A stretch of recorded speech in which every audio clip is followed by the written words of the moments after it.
Ya. Baik, Alhamdulillah kembali bersama kami dalam rancangan Rampai Pagi. Sebelum kita mengikuti berita jam 9 pagi, seperti yang dijanjikan, segmen Bisai Tahtu menemui penonton kita hari ini. Tajuk yang menarik, ubaya-ubaya berbudaya.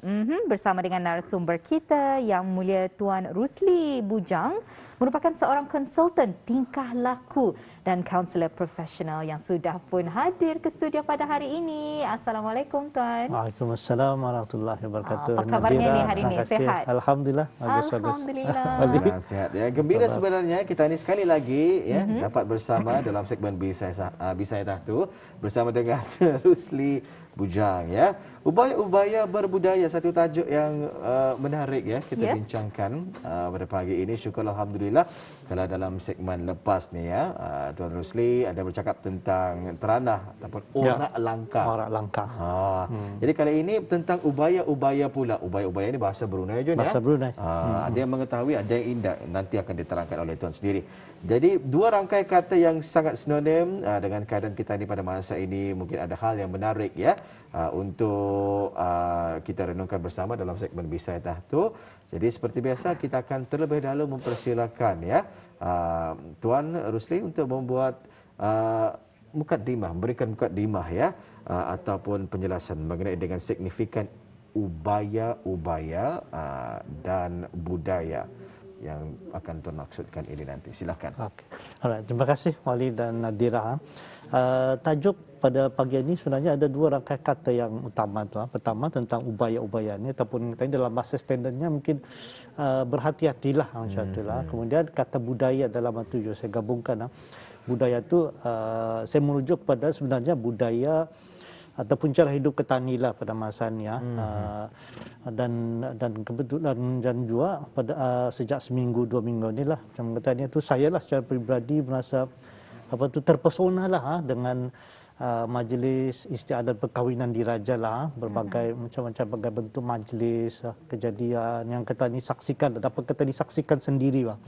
Dan mungkin di tempat lain negara lain yang mungkin sudah menjadi itu dalam muzium saja jadi bahan pameran, tapi di negara Ketani yang masih lagi diamalkan dan bahkan menjadi sebahagian daripada kehidupan Ketani secara semula jadi.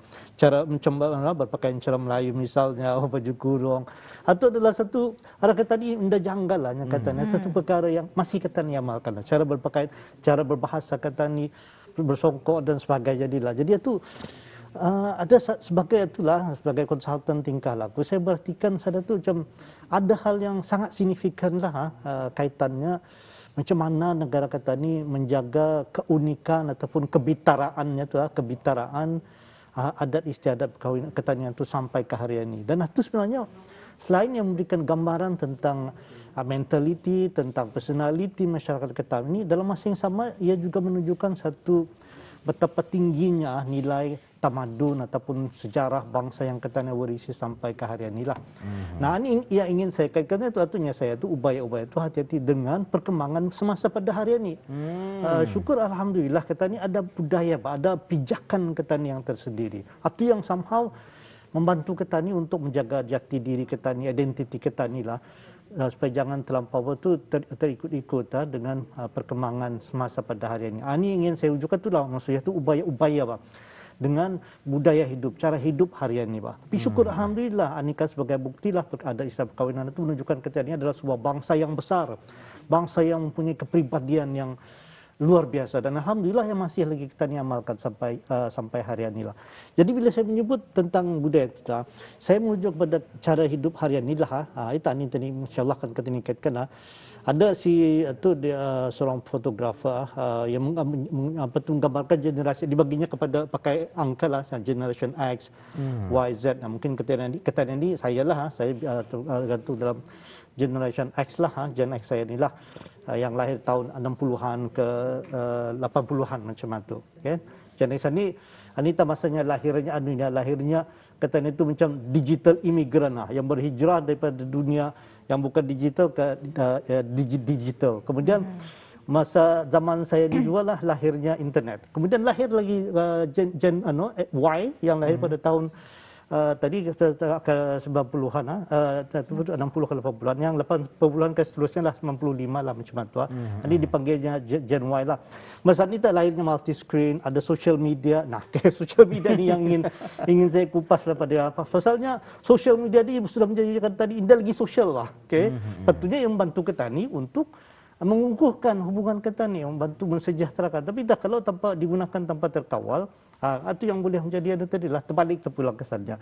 Kemudian selfie pun lahir juga di kalangan Gen ini juga, Gen Y ni. The next ni yang maklum kita tahu, saya baca pun kajian-kajian, belum banyak kajian apa tentang Gen Z ni yang lahir tahun 95 sampai ke hari ini lah 90 atau sampai 2009. Sebab itu ada lagi generasi Alpha.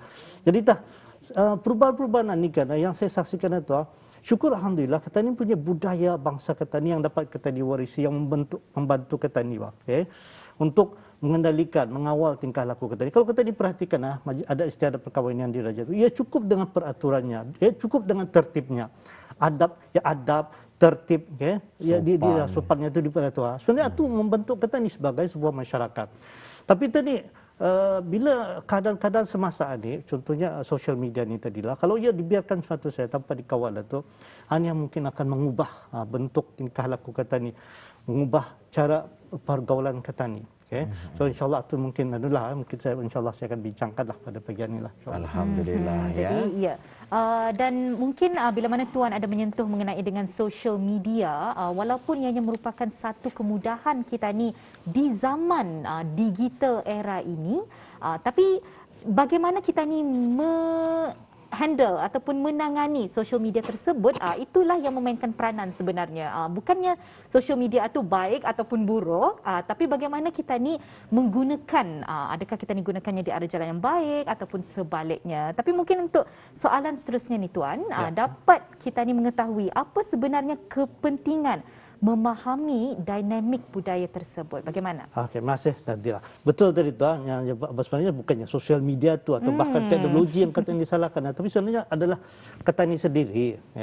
Petani manusia ni lah, macam mana petani menggunakan alat itu. Jangan supaya petani yang memperalatkan alat itu. Jangan alat itu, petani pula menjadi alat kepada dunia, menjadi robot kepada alat tadi lah. Kalau dapat saya kupas sedikit, ada kerja dalam global web index, dianggarkan katanya ini dalam penggunaan sosial media lebih kurang 2 jam. Itu perkiraan pendek, 2 jam itu saya percaya lebih daripada itu. Kalau kita beribadat ambil sembahyang wajib saja 5 fardu 5 minit baru 25 minit saja. Tapi sosial media ni kalau mengikut global web index tadi 2 jam banyak. So, bayangkan tu 2 jam itu dalam sehari, artinya dari 2 jam itu boleh menjadi, kalau panjang umur itu boleh menjadi 5 tahun tu, ataupun lebih 40,000 jam masa kita luangkan untuk itu.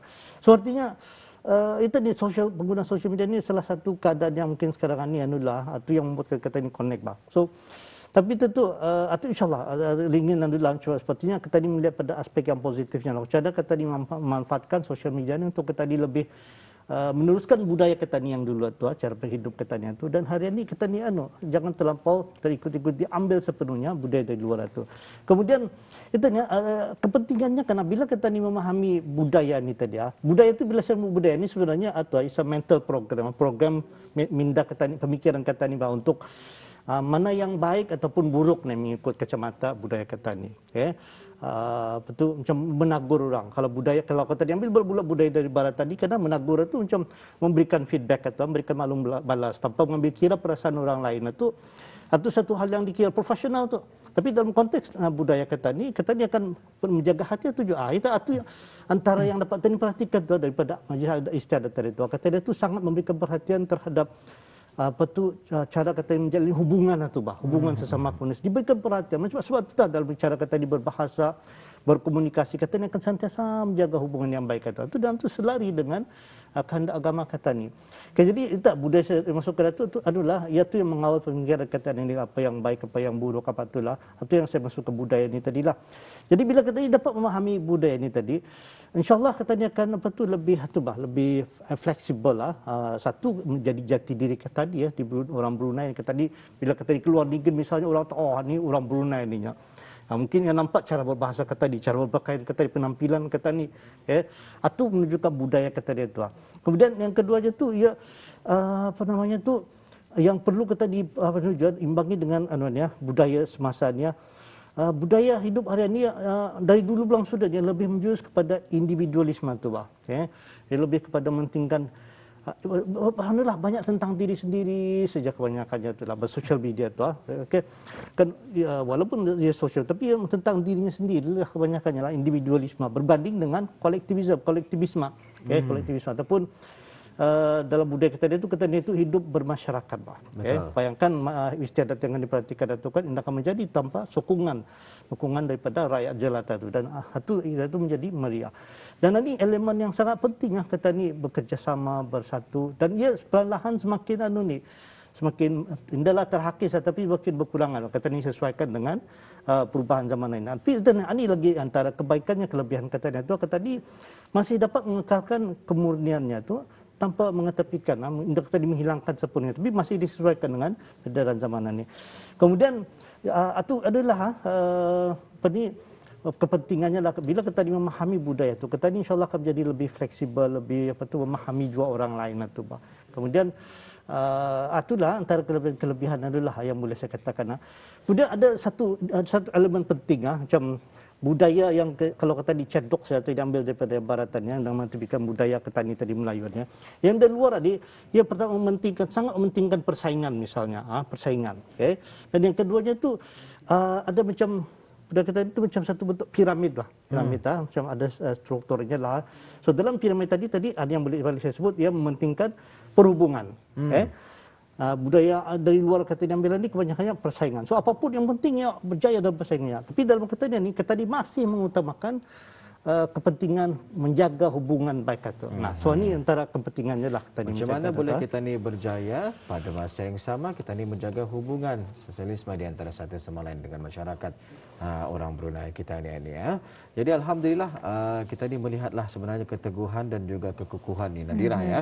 Adat yang menggambarkan bahawa orang Melayu Brunei itu masyarakat yang bersopan santun, berbudi bahasa ya, dengan keteguhan berpegang kepada adat istiadat yang diwarisi turun temurun sebenarnya telah mendorong ya orang-orang Brunei hidup bertamadun semenjak dulu lagi dan alhamdulillah ya sehingga ke hari ini ramai jugalah ya yang mengamalkannya budaya timur kita ni ya, tetapi kekhawatiran itu adalah ya di dalam diri kita ni ya dengan budaya-budaya baru yang datangnya daripada barat ya ataupun budaya-budaya terkini.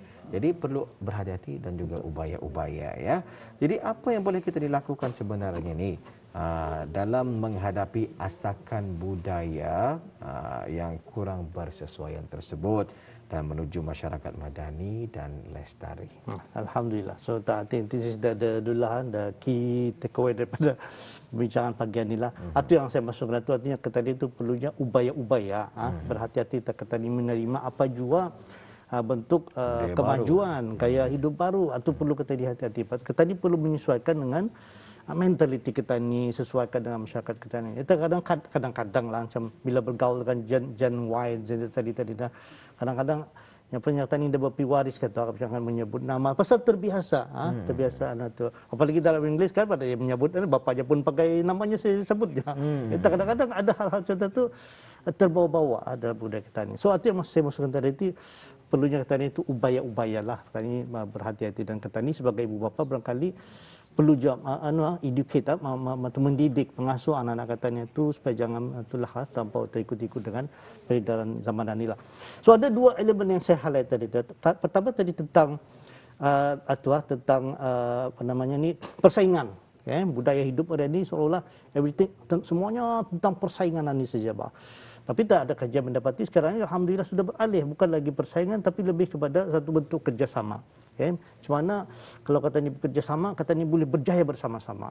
Katakan pemikiran sebelum ini bersaing untuk sendiri menang saja. So ini alhamdulillah satu hal yang perkembangan yang kira positif juga lah dalam perkembangan masa ini lah. Ya kebanyakan tadi hidup untuk bekerjasama.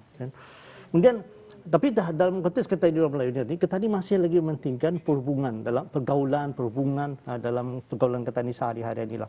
So now saya ingin membawa kepada macam dalam cara Ketani berkomunikasi Ketani sehari-hariannya. So dalam bila Ketani menjaga hubungan itu, Ketani akan benar-benar menjaga hati orang tua, menjaga hubungan, akan mendamaikan hatinya. Kemudian dalam meeting sama juga dalam mesyuarat, kalau budaya barat itu kalau yang mementingkan persaingan dia lebih kepada result saja. Okey, kemudian sedangkan Ketani ia lebih penting kepada proses. Ini budaya Ketani perhubungannya. Proses itu Pak.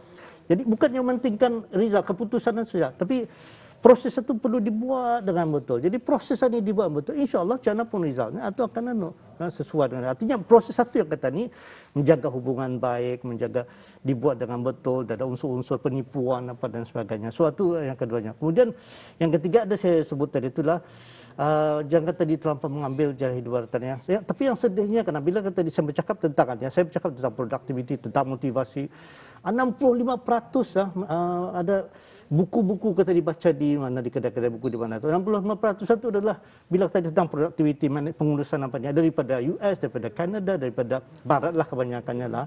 Dan itu sebenarnya sebahagiannya tu ada yang kurang bersesuaian dengan nilai dan budaya Ketani. Nah, ini hal-hal macam itu yang perlu Ketani Ketani perlu memahami supaya jangan Ketani tinggalkan tinggalkan budaya Ketani itu. Ada hal-hal positif yang sangat baik yang perlu Ketani teruskan pada hari ini untuk terus melalui kehidupan Ketani pada hari ini dengan lebih baik lagi lah, insya-Allah. Sebenarnya kalau Tuan mengongsikan ada di antara mungkin kita ni dapat panggil genrenya self-help books kali yang terdapat di kedai-kedai buku dan sebagainya. Sebenarnya self-help books ni kalau dapat kita ni analogikan ianya seperti alat sahaja. Alat untuk kita ni bagaimana kita dapat menggunakan self-help book satu untuk mengendalikan beberapa hal dan masalah dalam hidup kita ni. Tapi macam kalau kereta anda semestinya ada kalau kereta mesti ada toolsnya tersendiri. Jadi anda dapat kita ni ambil semua daripada self-help book satu. Kita ni mesti tahu apa yang bersesuaian dengan diri kita ni. Jadi masa ni sebenarnya sangat mencemburui. Mungkin Tuan dapat memberi rumusan untuk pertemuan kita pada hari ini. Terima kasih juga ada pasal highlight tentang self-help book itulah. Sikitlah self-help itu kalau dimelayukan membantu diri sendiri lah. Terus again kan balik semula tadi pasal individualisme ni bah. Tanpa kata ni sedari banyak buku itu membantu dirinya sendiri. Macam mementingkan diri je lah kata. Yang jarang ada di buku help others. Bantu orang lain mak. Saya tadi ada lagi perbezaan tadi itu. Sama budaya tu di barat tu dia menjuruskan kita untuk hidup individu sebab supaya self-help bukan. Jarang kita melihat ada rak buku tu khas untuk bantu orang lain. That's another thing lagi lah Nadira. Jadi sebagai rumusan kajian mendapati bila kita di mana dalam keadaan kata ni dalam masyarakat dalam perjumpaan di tempat kerja kalau di tempat itu ada dua gender ada lelaki dan perempuan dalam itu kata ni insyaallah akan menjadi lebih baik dalam pekerjaan kita 15% kata ni lebih baik bekerja dalam produktiviti kita ni itu kalau gender. Tapi kalau dalam satu tempat kerja atau di mana tempat kawasan kalau ia ada berbagai budaya di dalamnya dan kelompok ini tadi ia akan dapat performa lebih 35% lebih baik lagi. So artinya karena budaya cara hidup berbagai pemikiran yang katanya ada ni sebenarnya menjurus kepada untuk katanya menjadikan katanya menjadi individu yang lebih baik, lebih produktif lah dalam apapun yang katanya berikan lah. So sebagai rumusan nanti itulah yang dapat saya sampaikan. Alhamdulillah. Luar biasa sekali tajuk yang dibawakan pada pagi ini dalam segmen Bisai Tahta Ubaya-Ubaya Berbudaya bersama dengan Yang Mulia Tuan Rusli bin Bujang, Kaunselor Profesional. Kita bawakan pada pagi ini. InsyaAllah Tuan, jika ada kesempatan kita ini akan bersama lagi di lain waktu. Masa sangat mencemburui kita ini. Sampai jumpa lagi di lain waktu dengan topik yang lain pula. Assalamualaikum. Waalaikumsalam warahmatullahi wabarakatuh.